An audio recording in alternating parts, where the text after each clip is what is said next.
Bayangin, kalian bisa kuliah di universitas top dunia tanpa biaya sepeser pun alias gratis. Terus tiket pesawat dibayarin. Lalu juga tiap bulan kalian dapat uang saku yang lebih dari cukup untuk hidup nyaman. Terdengar terlalu indah bukan?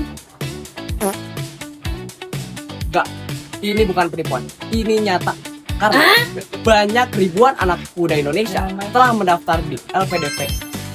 Terus pertanyaannya, kenapa masih banyak orang yang belum tahu tentang LPDP?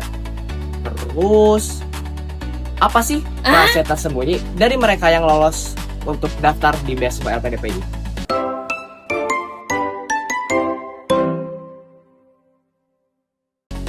Halo semuanya, di video kali ini kita akan bahas apa itu LPDP, keuntungan apa aja yang kita dapatkan dari LPDP, terus 3 langkah paling krusial untuk bisa dapat diterima di LPDP. Tonton sampai habis ya.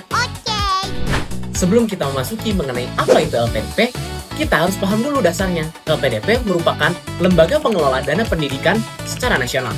Sehingga seluruh dana pendidikan abadi yang ada di Indonesia akan dikelola oleh LPDP itu sendiri. Nah, LPDP sendiri sudah menyediakan dana sebesar 180,8 triliun yang masih akan terus berkembang hingga masa nanti dari pemerintah Indonesia. Dana ini akan digunakan untuk mengembangkan ilmu pengetahuan lewat bibit-bibit terbaik anak muda bangsa.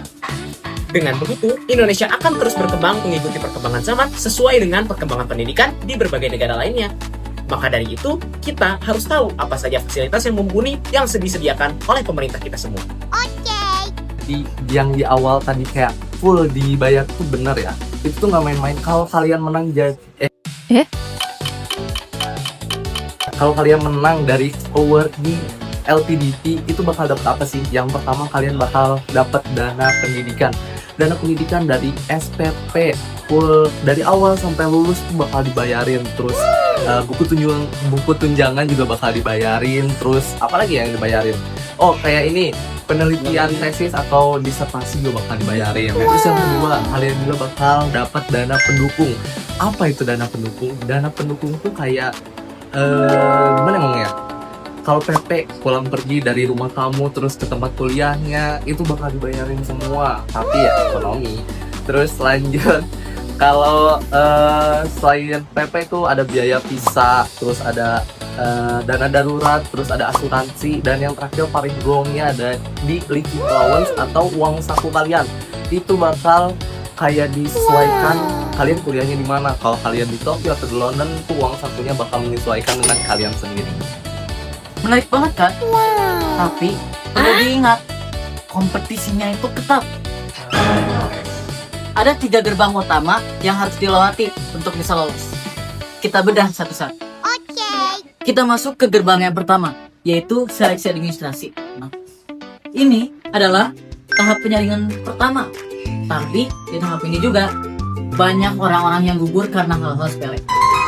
Berkas yang harus dipersiapkan juga komplit banget, kayak ijazah, transkrip nilai, sertifikat bahasa asing seperti TOEFL dan IELTS dengan skor minimal tertentu, surat rekomendasi, dan yang paling penting yaitu esai kontribusi.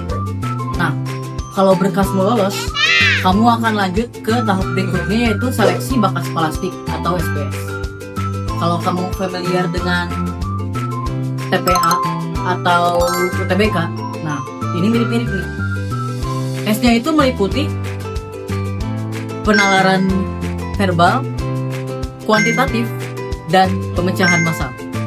Nah, di sini kita ada di babak terakhir nih, babak final, yaitu di ultimate test, di mana kamu di sini bakal ketemu sama akademis dan profesional yang ditunjuk langsung oleh LPDP loh.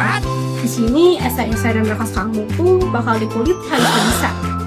Tapi di sini aku punya sedikit tips buat kamu, yaitu hati-hati ya. Kalau para peneliti dan wawancara itu biasanya punya radar yang kuat loh. Mereka bisa tahu kalau kamu bohong. Jadi tips dari aku itu tulis esai kamu dengan sejujurnya. Rencanakan studi kamu dengan baik. Terus jadi diri kamu aja. Tunjukin kalau tekad kamu itu kuat banget nih buat LPDP. Dan mereka itu bisa ngerasa kalau kamu itu aset yang berharga buat negara. Nah, setelah mendengar seluruh kemewahan fasilitas tadi, ada satu aturan yang sifatnya mutlak dan tidak bisa ditawar. LPDP memiliki pesan khusus, yaitu kembali mengabdi pada negara. Uang yang digunakan para penerima beasiswa LPDP merupakan uang pajak rakyat. Maka sudah sepatutnya para penerima LPDP apabila telah menyelesaikan studinya, baik di dalam negeri ataupun di luar negeri, mendedikasikan seluruh ilmunya bagi negara kita. Nah, ada sanksi berupa pengembalian seluruh dana beasiswa apabila kamu mencoba untuk melarikan diri ataupun enggan pulang. Maka bulatkan niat kamu untuk mendedikasikan ilmu yang telah kamu dapatkan untuk negara kita tercinta, tanah air Indonesia. Jadi kesimpulannya LPDP itu ada tentang pergaulan di tempat-tempat bergengsi. Ini adalah kesempatan untuk mengubah jalan hidup kamu sekaligus berkontribusi untuk masa depan bangsa.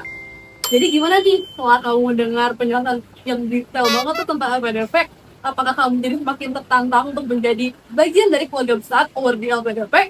Tulis di kolom komentar ya, kampus impian mana sih yang pengen banget kamu tuju.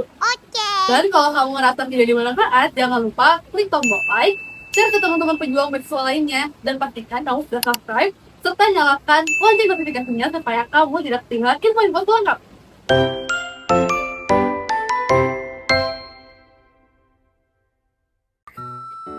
Jangan lupa berbakti pada negara ya.